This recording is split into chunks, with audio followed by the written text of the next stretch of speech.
नमस्कार, good afternoon. आज के इस सेशन के अंदर मैं डॉक्टर अमन कपूर आपका स्वागत करता हूं। आज के इस मेन कैन कुक के सेशन के अंदर में प्रमोद सर तो अरे बाप रे, प्रमोद सर तो ऑफिस अपना क्लिनिक के कपड़ों में हैं, तो वो कैसे कुक करेंगे। हमारे साथ में प्रशांत जी दिखाई दे रहे हैं स्क्रीन के ऊपर में। प्रशांत जी, आप कौन से क्लिनिक में डॉक्टर हैं? नमस्कार। एक तो सभी दर्शकों को मेरा सादर नमस्कार। मैं डॉक्टर प्रशांत बंसोड, मैं जीएसआईटीएस में प्रोफेसर हूँ। मैं अरे वो, पेशे से इंजीनियर हूँ। Okay okay okay. और तो प्रशांत सर, सॉरी आपको मैं कट कर रहा हूँ, मतलब आप आज हमारे स्पेशल गेस्ट है।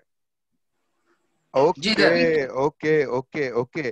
तो ये जो रहस्य है, ये जो सिलसिला है, इसके बारे में थोड़ा हमें डिटेल में बताइए।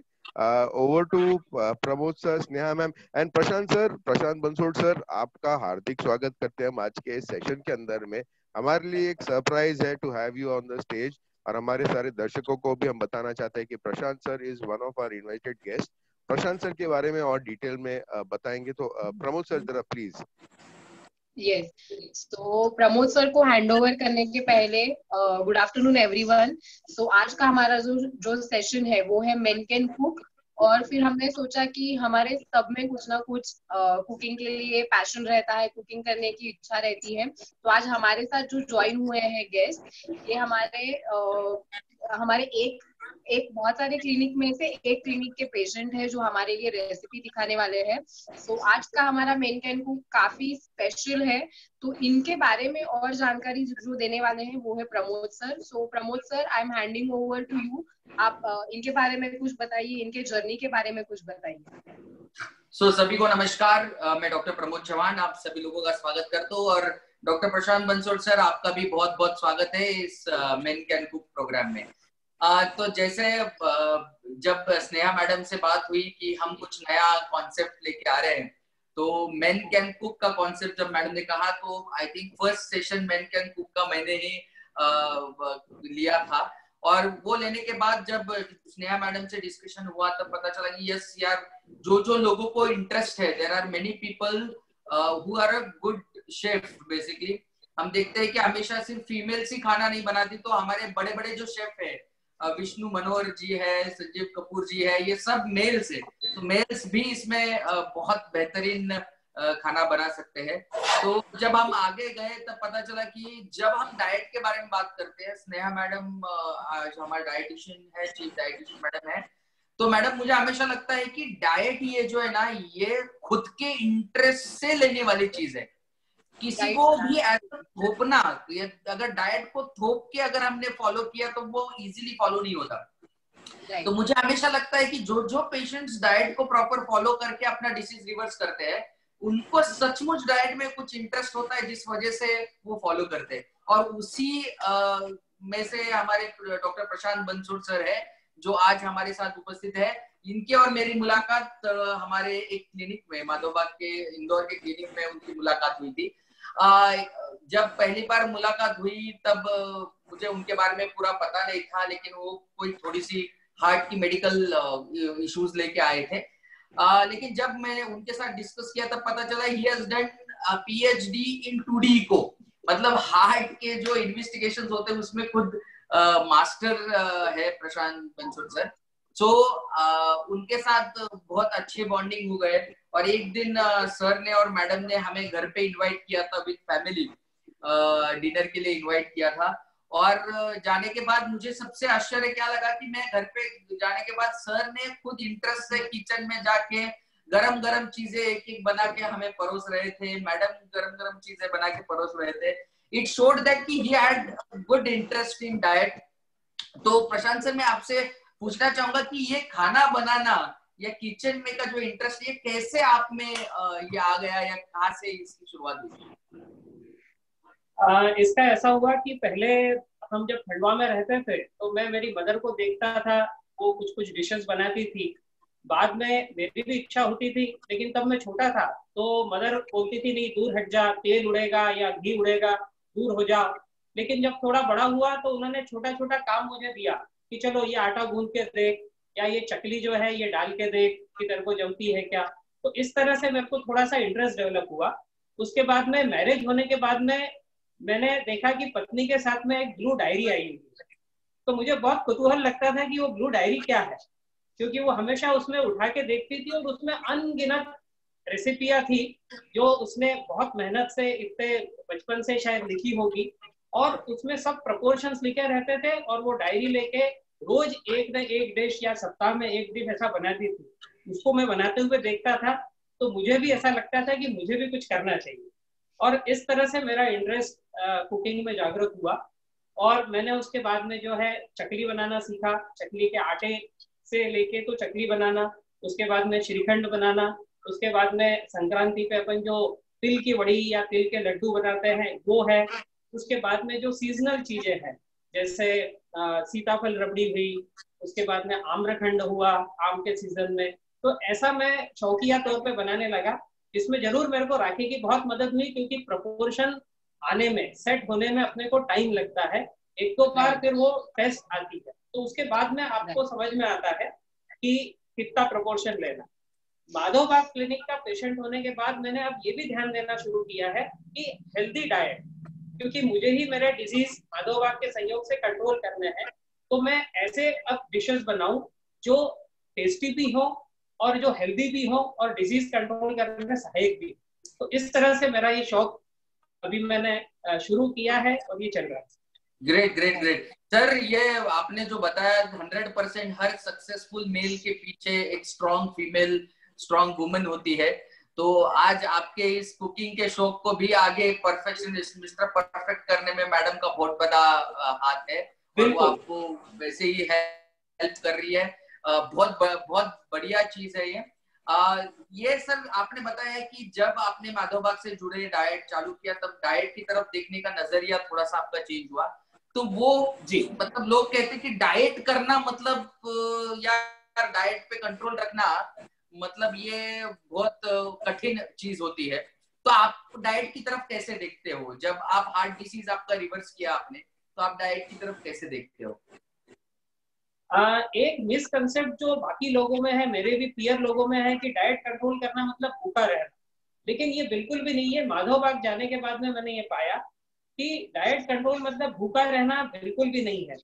इसमें अपने को ऐसी डाइट लेना है जिससे आपका पेट भी भरे और आपको आवश्यक कैलोरीज मिले, अनावश्यक रूप से आप ओवर ईटिंग न करें, ताकि जो भी कोलेस्ट्रॉल या शुगर है इनके पेशेंट्स में अननेसेसरी कॉम्प्लिकेशंस नहीं हो।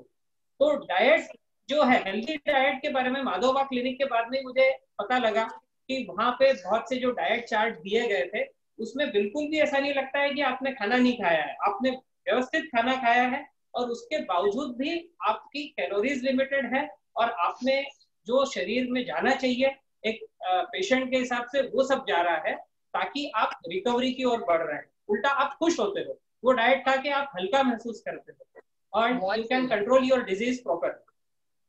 ये बहुत अच्छा लग रहा है कि पेशेंट हमारे जो है ये डाइट के बारे में इतना अच्छे से बता रहे हैं। आपने एक पॉइंट बहुत करेक्ट कहा कि डाइट मतलब भूखा रहना नहीं होता है, आपको एडिक्वेट कैलोरीज के साथ न्यूट्रिशन लेना बहुत जरूरी है। तो एब्सोल्युटली राइट, आपने एकदम करेक्ट कहा है सर। तो Pramod sir, over to you again. Yes so sir, अभी हम आगे बढ़ते ही है, लेकिन उसके पहले आप कुछ अगर आपके पैरामीटर्स में डाइट के बाद जो बदल आ गए, कुछ आपके पर्सनल पैरामीटर्स के बारे में कुछ अगर बताएंगे तो हमें थोड़ा, हमारे दर्शकों को भी एनर्जी मिल जाएगी। हाँ, मैं जब पहली बार माधव बाग आया था तो उसके पहले मैं पिछले 1.5-2 महीने अलग अलग डॉक्टर्स के पास में गया था, और प्रॉब्लम ये हुई थी कि टीएमटी मेरी जो है वो पॉजिटिव आई थी, और लिपिड प्रोफाइल में जो डिस्टरबेंस रहता था वो तो मतलब पिछले 15-20 सालों से था, लगभग 1999 से। लेकिन मैंने उतना कभी ध्यान नहीं दिया था, एक जो मेडिसिन, रूटीन एलोपैथिक मेडिसिन जो चलती थी वही करता था। 2007 में डायबिटीज भी ऐड हुआ, तो जब मैं आईआईटी में था बॉम्बे में पीएचडी करते हुए, तब सडनली शुगर 400-450 लेवल पे आई। तो अब ये दोनों हो गए, हार्ट डिजीज भी था और अब डायबिटीज भी ऐड हो गया। इसके बाद मैंने बहुत सारे मतलब कार्डियोलॉजिस्ट है इनको कंसल्ट किया और रूटीन मेडिसिन लेता था, लेकिन उससे होता ये था कि कुछ टाइम के लिए पैरामीटर्स कम आते थे, उसके बाद में वापस बढ़ जाते थे। तो ये जो साइनोसोडल वेव आती थी ये कंट्रोल में आते थे, वापस एग्जैगरेट होते थे, ऐसा हो रहा है। इसके बाद में एक ये स्थिति आई कि अब ऑपरेशन के अलावा कोई पर्याय नहीं, इस स्टेज पे पहुंच गया था। उस स्टेज पे मैं माधवबाग में आया। माधवबाग के बारे में मुझे पहले से जानकारी थी। माधवबाग रामबाग क्लिनिक में आने के बाद में पूरा जब डिस्कशन हुआ तब मैंने ये पाया कि आयुर्वेद में ऐसी कई चीजें छुपी हुई है जिससे आप इन चीजों पे स्वयं नियंत्रण पा सकते हैं। और उसके बाद में मैंने अपने पैरामीटर्स को रेगुलर मॉनिटर करना शुरू किया। मैं माधवबाग की ट्रीटमेंट, पंचकर्मा, उनके जो दवाइयां हैं उसके साथ प्रॉपरली एक्सरसाइज शेड्यूल फॉलो किया, रूटीन डाइट फॉलो किया। तो आज मेरे जो पैरामीटर्स हैं वो फास्टिंग शुगर जो आती है, अगर शुगर के बारे में बात करें तो फास्टिंग शुगर जो है वो लगभग 100 के रेंज में रह रही है, और पोस्ट मील जो है वो लगभग 140-150 के बीच में रह रही है। और यही नहीं, माधवबाग के सामने मैं स्वीकार भी कर रहा हूँ कि कभी गुलाब जामुन, कभी रबड़ी भी खा लेता हूँ तो भी शुगर की रेंज लगभग इतनी ही आती है। Great great great. जहां तक हार्ट प्रॉब्लम का सवाल है, मेरे जो ट्राइग्लिसराइड्स की जो वैल्यू थी फर्स्ट टाइम जब डिटेक्ट करी थी वो 670 थी, विच इज वेरी हाई। और वैसे ही जो कोलेस्ट्रॉल की जो थी वैल्यू वो भी 250 के आसपास थी। सिमिलरली ये सभी पैरामीटर्स जिसको अपन एचडीएल एलडीएल रेशियो बोलते हैं वो भी सब डिस्टर्ब थे। रिस्क फैक्टर भी 6 या 7 के ऊपर चले गया था। आज माधवबाग की ट्रीटमेंट और सेल्फ कंट्रोल से ये हुआ है कि मेरे ट्राइग्लिसराइड जो है वो लगभग 200 के रेंज में आए हैं। कोलेस्ट्रॉल तो उल्टा इतना कम हो गया था कि मैडम ने कहा था कि थोड़ा सा खाया करो। कोलेस्ट्रॉल एकदम 60 पे आ गया था, तो नाउ अब मैं उसको 100 के रेंज में मेंटेन कर रहा हूँ। कहने का मतलब यह है कि अभी सभी पैरामीटर्स मेरे टाइट कंट्रोल में। ग्रेट ग्रेट, जबरदस्त, वेरी गुड सर, जबरदस्त। और ऐसी एनर्जी सभी को मिलती रहेगी कि आप की इंस्पिरेशन के साथ सब लोग डाइट को प्रॉपरली फॉलो करेंगे, लाइफस्टाइल को प्रॉपरली मेंटेन करेंगे। तो चलिए, ज्यादा समय मुझे नहीं लगता स्नेहा मैडम ज्यादा समय हमें अभी ये करना चाहिए। हम अभी प्रिपरेशन की तरफ बढ़ते हैं। सर ने बहुत ही बेहतरीन रेसिपी लेके आए हमारे सामने। सर, रेसिपी का नाम क्या है, थोड़ा सा हमारे दर्शकों को आप बताइए। हाँ जरूर, ये रेसिपी का नाम है रागी के बिस्किट। नॉर्मली ये होता है कि डायबिटीज पेशेंट है या हार्ट पेशेंट है, इसको समय समय पे जैसे अपने को खाना रहता है 2 घंटे बाद, 3 घंटे बाद, तो उस समय क्या खाए, तो बहुत सारी जैसे स्मूदीज वगैरह है अवेलेबल। इसके साथ में एक ये भी डिश है जिसको अपन रागी के बिस्किट बोल रहे हैं। रागी एक प्रकार का अनाज है जिसको मराठी में नाचनी भी बोलते हैं। तो रागी का आटा अगर इसका विश्लेषण किया जाए तो मैंने थोड़ा सा साइट पे देखा है, रागी में iron, calcium, good carbonate, vitamin D, protein, amino acids, magnesium, phosphorus और नियासिन, इनका बहुतायत रहता है। और इनकी जो स्पेसिफिक प्रॉपर्टी है, इसमें ग्लूटेन फ्री रहता है, ये लो इन फैट रहता है, बहुत फाइब्रस फूड है ये। It helps in lowering bad cholesterol. उसके अलावा वेट लॉस में ये उपयोगी आता है। इसमें फॉस्फोरस होने के कारण बोन्स और टीथ इनको मजबूती देता है, और नियासिन होने के कारण स्किन डिजीज या इनसे जो रैशेज होते हैं या स्किन डिजीज, इनसे भी दूर रखता है। तो वैसे देखा जाए तो रागी एक बहुगुणी पदार्थ है और इसके कई तरह से यूज होते हैं। कोई लोग इसकी रोटियां बनाते हैं, कोई लोग आटे में एक प्रोपोर्शन रागी आटा मिला के उसकी रोटियां बनाते हैं, इसके थाली पीठ बनते हैं, इसके ब्रेड भी बनती है, रागी की ब्रेड भी बनती है। तो ऐसे बहुत सारे आइटम्स बनते हैं। तो मैंने आज जो आपके लिए चूज किया है वो रागी के बिस्किट ऐसा चूज किया। वाह वाह वाह, बहुत ही सुंदर, बहुत ही सुंदर। राइट सर, इसके इंग्रेडिएंट्स क्या क्या है आप हमें बताएंगे? जी, तो सबसे पहले अगर अपन देखें तो मैं आपको पॉइंट करा रहा हूँ, ये है रागी का आटा।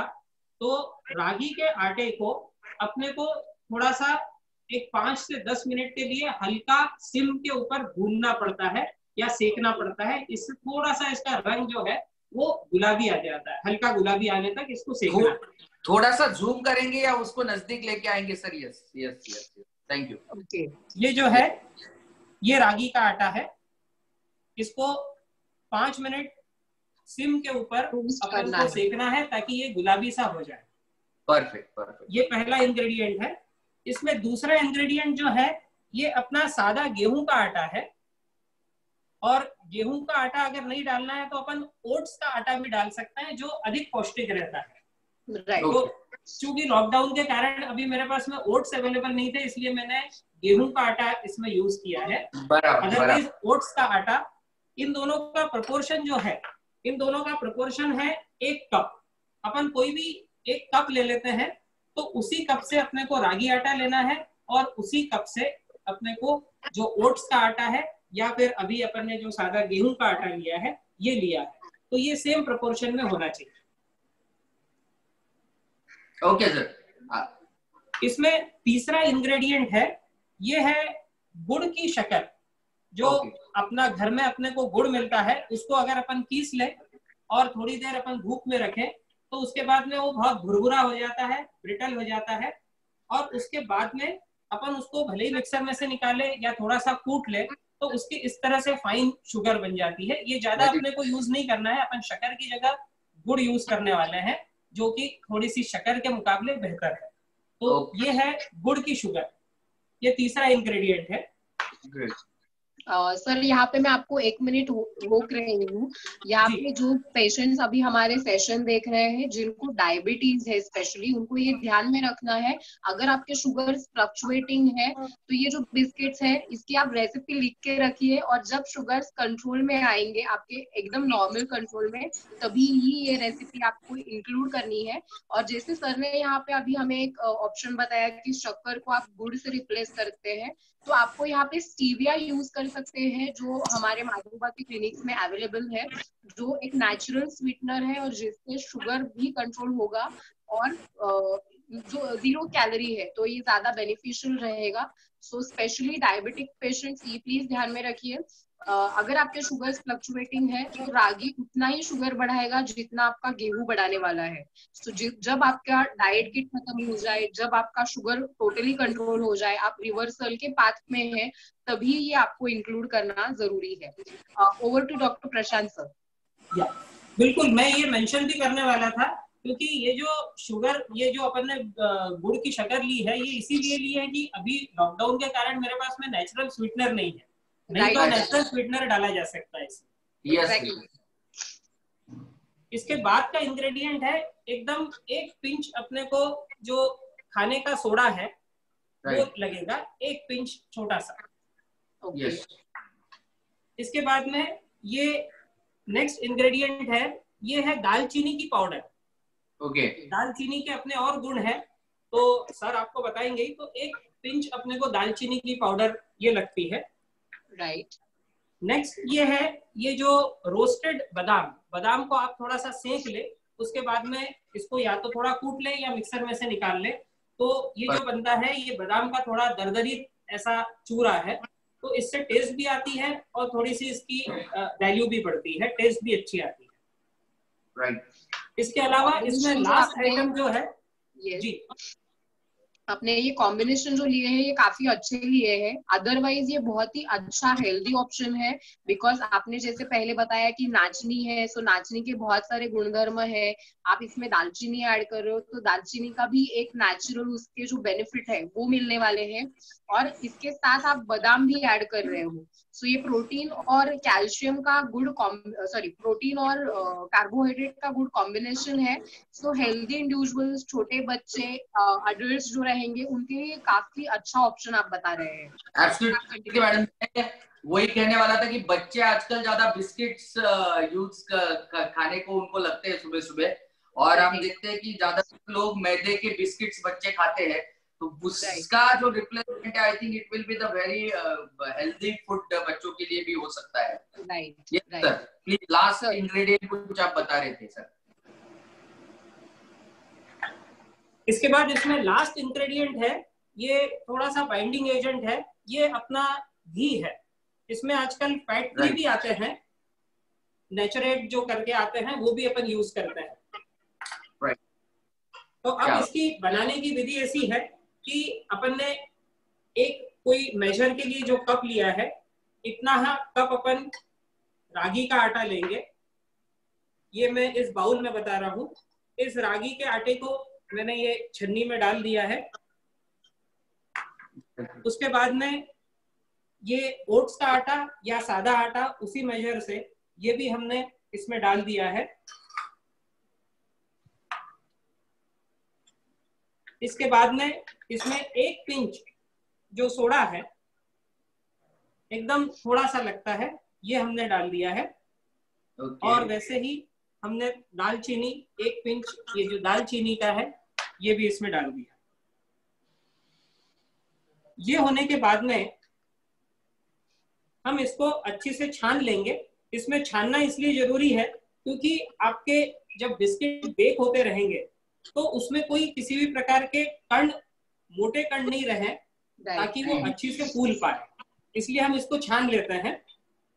तो ये हमने इसको छान लिया है इस तरह से। ये हमारी पहली प्रिपरेशन है। Yes sir. ये हुई आटे की प्रिपरेशन। अब इसके बाद में हम एक दूसरा बाउल लेते हैं और दूसरे बाउल में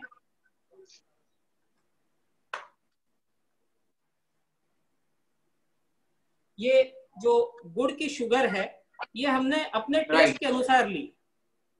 परफेक्ट। ये अभी जैसे टेस्ट के हिसाब से ये जो 4 चम्मच हमने गुड़ की शुगर ली। ओके। इसमें हम लगभग 3 चम्मच ये जो घी है ये डाल रहे हैं। Very good. ओके। अब ये जो मिश्रण है इसको बहुत अच्छे से फेंटना पड़ता है। तो अगर अपने यहाँ पे जैसे कोई मिक्सर जो हो, हैंड मिक्सर वगैरह हो, तो उससे भी कर सकते हैं, नहीं तो जो रवी आती है उससे भी कर सकते हैं, जिससे अपन मक्खन वगैरह निकालते हैं, या आप किसी बाउल में चम्मच से भी कर सकते हैं। हमको इसको लगभग 5 से 10 मिनट तक फेंटना है। इसमें ये हो जाता है कि ये फूल जाता है, ये मिश्रण जो है इसमें लगभग झाग आने लगता है। तो झाग आने तक अपने को इसको फेंटना है। ओके। और ये एकदम जो है होमोजेनियस मिक्सचर बन जाता है। आप इसको थोड़ा सा क्लोजअप करके बताइए। Yes yes. ये होमोजेनियस मिक्सचर है और 5 मिनट बाद ये जो है ये लगभग होमोजेनियस मिक्सचर होके इसमें कोई भी कण आपको दिखाई नहीं देंगे, एक पेस्ट समान ये दिखाई देगा। Perfect perfect. तो ये 2 प्रिपरेशन होने के बाद में अब इसका जो नेक्स्ट स्टेप है, ये आपने जो रागी का आटा, ओट्स या सादा आटा, दालचीनी, थोड़ा सा सोडा, ये आपने डाला था। अब इसमें आपको ये मिला देना है। ओके। और अब इसमें हमने जो ये बादाम को रोस्ट करके उसकी जो पाउडर बनाई थी वो आप टेस्ट के हिसाब से थोड़ी सी डाल सकते हैं। ये टेस्ट के हिसाब से डालिए। यस। अब इनको पहले तो सूखे में अच्छी तरह इनको मिला लेना है।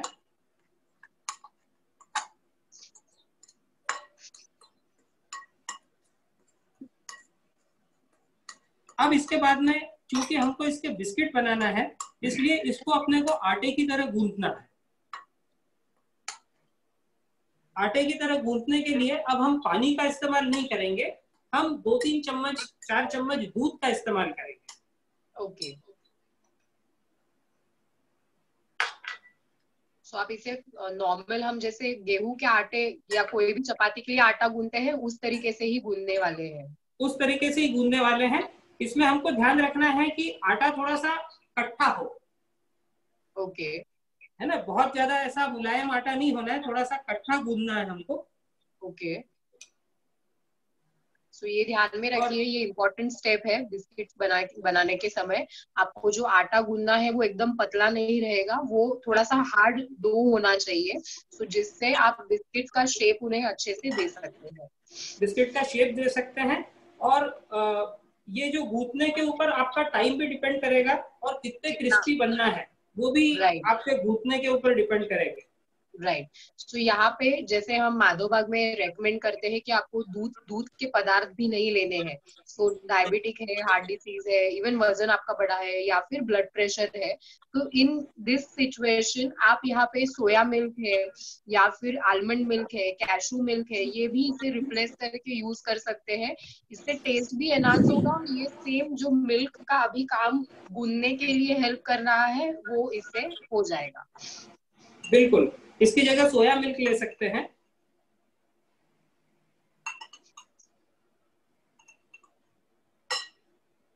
तो इस तरह से एक एक चम्मच डालते हुए आपको ये आटा गूंथना है ताकि मिक्सिंग भी होते रहे इसकी।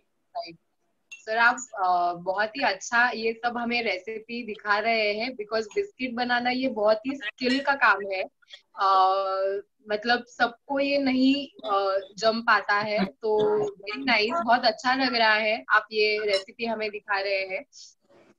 डेफिनेटली आपके घर में भी छोटे बच्चे रहेंगे, एल्डरलीज रहेंगे, उनके लिए आप ये रेसिपी डेफिनेटली ट्राई कर सकते हैं। हम ये जो कॉन्सेप्ट अलग अलग लेके आ रहे हैं ये सिर्फ आपके लिए या सिर्फ डिजीज स्पेसिफिक नहीं है, तो ये पूरा फैमिली के लिए है। सो आप अगर आपके फैमिली में पेशेंट, मतलब पेशेंट नहीं कहूंगी बट डायबिटीज या हार्ट डिसीज से सफर कर रहे हैं लोग, तो आपको एज अ फैमिली सबको आपकी डाइटरी चेंजेस करना जरूरी है, जिससे कि आपको खुद को भी ये फ्यूचर में तकलीफ ना हो और आपके जो फैमिली में जो सफर कर रहे हैं डिसीज या मतलब डायबिटीज या कोई भी डिसीज, उनको भी एक मोटिवेशन मिले, उनको भी एक फैमिली का जो बॉन्डिंग रहता है वो मिले। तो ये हमारा प्रयास है कि हम अलग अलग जो एज कैटेगरीज है उनको भी कैटर करें और at the same time healthy recipes आपको दिखाए। सो आज का ये एक हमारा वन ऑफ द एक ऐसा सेशन है जहाँ पे मेन कैन कुक ये हमने यहाँ पे इंट्रोड्यूस किया है और हमें इससे बहुत ज्यादा अच्छा रिस्पांस आ रहा है। बहुत सारे ऐसे मेल्स है वो इंटरेस्टेड है कुकिंग में, उनका कुकिंग का टैलेंट उनको शोकेस करने में इंटरेस्ट है। सो अभी यहाँ पे डो ऑलमोस्ट हो गया है सर, राइट?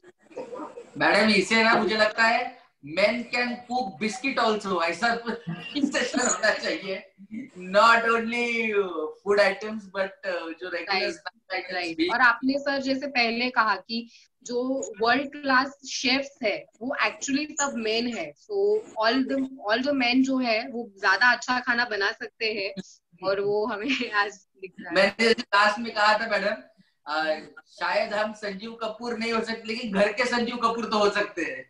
हाँ एक्चुअली। अब ये हमारा आटा जो है परफेक्ट, आप देख रहे हैं कि ये हमने गूंथ लिया है और इस तरह से एक बॉल बना लिया है। ये अब हम इस बाउल में निकाल के इसको हम थोड़ी देर ठंडा होने के लिए रखेंगे।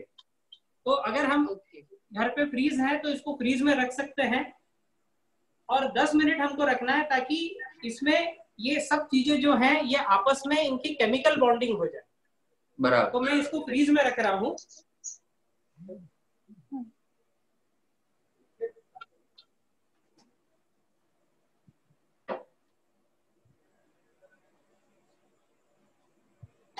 और फ्रीज में 10 मिनट होने के बाद में आप देखेंगे कि ये इस तरह से ये ठंडा हो गया है।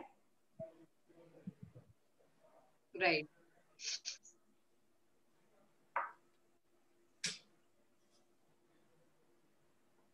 अब हमको इसके छोटे छोटे बिस्किट्स बनाना है। बिस्किट तो आप अभी ये फिलहाल बेक करने वाले हैं सर, राइट? हाँ, अब ये जो प्लेट है इस प्लेट को बहुत ही, जिसको हम ग्रीसिंग बोलते हैं, इस तरह से हम थोड़ा सा घी लगा रहे हैं ताकि बिस्किट चिपके नहीं। तो इस तरह से हमने प्लेट तैयार कर ली है और ये प्लेट हम इसके बाद में माइक्रोवेव में या हैलोजन ओवन में रख सकते हैं। और उसके अलावा हमारे यहाँ पे सभी के यहाँ पे इडली बनाने का पात्र रहता है। तो अगर मान लो माइक्रोवेव और हैलोजन उपलब्ध नहीं हो तो हम वही चीज इडली पात्र में भी बना सकते हैं। मैंने इसमें भी बना के देखी है, इसमें भी वैसे ही बनते हैं जैसे बाकी माइक्रोवेव ओवन या हैलोजन ओवन में बनते हैं। तो मैं आपको रखने की विधि बताता हूँ। ओके। तो इडली पात्र में सर नीचे पानी रख के उसको, नीचे पानी नहीं रखना है, इडली पात्र में नीचे थोड़ा सा नमक डालना है। आप देख सकते हैं इसमें ये नमक डाला है। Okay okay. और इसमें पानी बिल्कुल भी नहीं डालना है। और वैसे इनको भी थोड़ा सा वार्निशिंग करके, घी से वार्निशिंग करके, ये जो बिस्किट्स हैं ये ऐसे रखना है। Okay okay. Doctor Prashant sir, मैं आपको एक रिक्वेस्ट करूंगी, आपका नेटवर्क का थोड़ा सा इशू हमें दिख रहा है। सो आपने जो ये लास्ट सर ने जो क्वेश्चन पूछा था इडली पात्र के बारे में, उसके बारे में अगर फिर से आप रिपीट कर देंगे तो अच्छा हो जाएगा। हाँ, इडली पात्र में नीचे पानी नहीं डालना है, हमको थोड़ा सा नमक डालना है। नेटवर्क में इशू हमें अभी फिलहाल दिखाई दे रहा है। सो ये इडली पात्र में पानी की जगह हमको थोड़ा सा नमक डालना है। और इस तरह से हम इडली पात्र में ओके सर, अब विजिबल है ये? है सर, सुनाई दे रहा है मेरे को। हाँ, सुनाई दे रहा है ना? तो यस आप विजिबल है सर। इस तरह से रख के और हम इडली पात्र को 10 मिनट के लिए हमको गैस के ऊपर रखना है और सिम के ऊपर रखना है। ओके। तो हाँ, और इसमें अच्छे रिजल्ट्स के लिए अगर हम थोड़ा सा इडली पात्र को पहले एक 5 मिनट के लिए प्री हीट कर ले और उसके बाद में ये रखें और फिर 10 मिनट रखें, तो और ज्यादा, जिसको हम बोलते हैं ना, खस्ता बिस्किट बनते हैं। राइट। तो इडली पात्र में अगर हम करें तो हमको टोटल 15 मिनट देना पड़ेंगे। 5 मिनट प्री हीट और 10 मिनट इसमें हम बिस्किट रख के उसके बाद में 10 मिनट सिम के ऊपर इसको रखेंगे।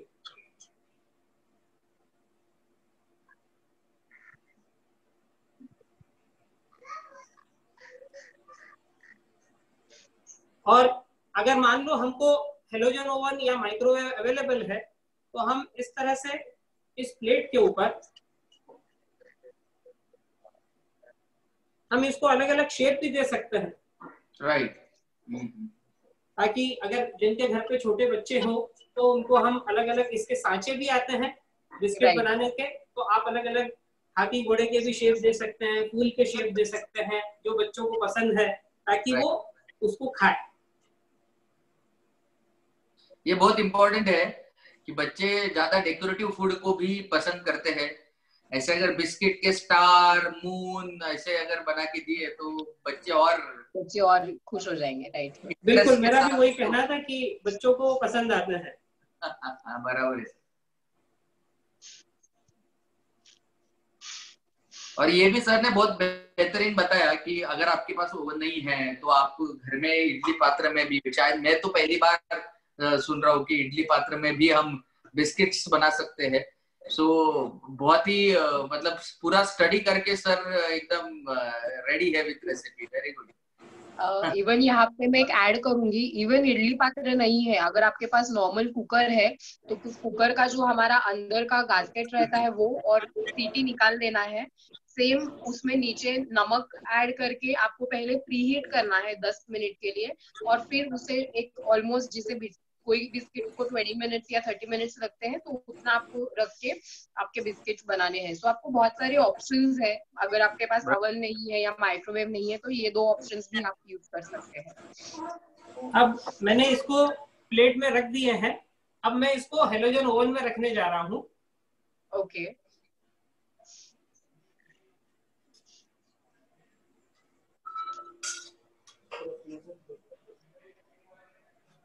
ये इसको जो लो ट्रे है उसके ऊपर रखना है।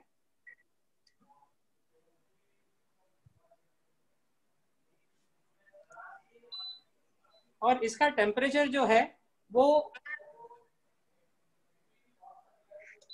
हम 160 डिग्री के ऊपर ले आएंगे, 160 डिग्री। और टाइम जो है हम 10 मिनट कर रहे हैं। ओके।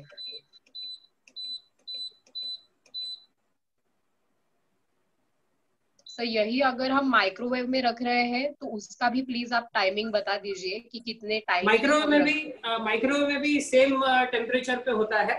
प्री हीट माइक्रोवेव में अगर हम करें तो और अच्छे रिजल्ट्स मिलते हैं, और उसमें भी हम 10 मिनट के लिए हमको करना है।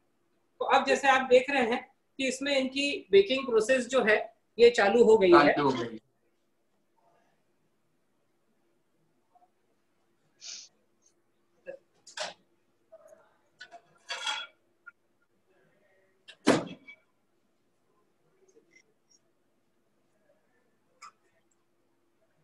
10 मिनट बाद हम निकालें तो इस तरह के हमारे पास बिस्किट्स बने हुए दिखेंगे। तो हमारे हेल्दी रागी बिस्किट्स रेडी है। बहुत ही अच्छा कलर आया है, बहुत अच्छे इंटरेस्टिंग दिख रहे हैं। हम डेफिनेटली ये रेसिपी आपने आज जो दिखाई है वो ट्राई करेंगे और हम भी आपको शेयर करेंगे हमारे फोटोज। और ये काफी इंटरेस्टिंग आज का सेशन रहा, आपके बारे में जाना हमने, आपने कैसा आपका डिजीज रिवर्सल जर्नी में डाइट, एक्सरसाइज, पंचकर्म और मेडिसिन को यूज करके आपने एक आपका जो नजरिया है डाइट और एक्सरसाइज को देखने का या फिर पंचकर्म और मेडिसिन इसका, ये आपने बहुत अच्छे से हमें बताया। और आपने बहुत ही डिफिकल्ट रहता है ये कुकीज बनाना या बिस्किट्स बनाना, बट बहुत ही इंटरेस्टिंग और सिंपल वे में आज आपने हमें दिखाया है। So thank you so much doctor Prashant Bansode sir, आप यहाँ पे आए और आपने बहुत अच्छा ये रेसिपी दिखाया। और जर्नी है ये, हेल्थ का जर्नी आप कंटिन्यू कर रहे हैं अभी, और will wish you a good healthy life ahead. और थैंक यू प्रमोद सर, आप यहाँ पे ये सेशन में हमारे साथ ज्वाइन हुए। और अगर आपके पास ऐसे कुछ इंटरेस्टिंग सर रेसिपीज हो तो हमें बताइए, हम ऐसे ही आपको अगले कुछ सेशन में फिर इनवाइट करेंगे for this something interesting recipes. और आज के लिए हम यहाँ पे ही रुकते हैं। बहुत अच्छा सेशन हुआ, ऐसे ही इंटरेस्टिंग मेन कैन कुक के सेशन हम लेके आएंगे। यस सर, बोलिए। रुकने से पहले सर का तो बहुत बहुत धन्यवाद, सर ने बहुत बेहतरीन रेसिपी बताई है। लेकिन आपके साथ जो कैमरा पकड़े हुए है, मैडम शायद आपके साथ है, तो मैडम को भी आप कैमरा पे थोड़ा दिखाएंगे, हम उनका भी धन्यवाद करना चाहेंगे कि यस, आई थिंक मैडम बहुत बहुत धन्यवाद। आप हमारे बंसोड़ सर के साथ कंटिन्यूअसली खड़े हैं और आप उनकी केयर ले रहे हैं, वो ऐसे ही आपको मदद करते रहे कुकिंग में, और आप दोनों एकदम मस्त हैप्पी और लॉकडाउन में मस्त एंजॉय करें। So thank you very much. आप दोनों को भी, स्नेहा मैडम को भी बहुत बहुत धन्यवाद। और हमारे जो ये पूरे करता है हमारे अमन कपूर सर, आपका भी सर बहुत बहुत धन्यवाद कि आपने ये जो संगम है, एक मुंबई और इंदौर में बैठ के आज हमने बिस्किट्स, नाचनी के बिस्किट्स या रागी के बिस्किट्स बनाना सीखा है हम सब लोगों ने। तो बहुत बहुत धन्यवाद Sneha madam, thank you very much. Thank you so much.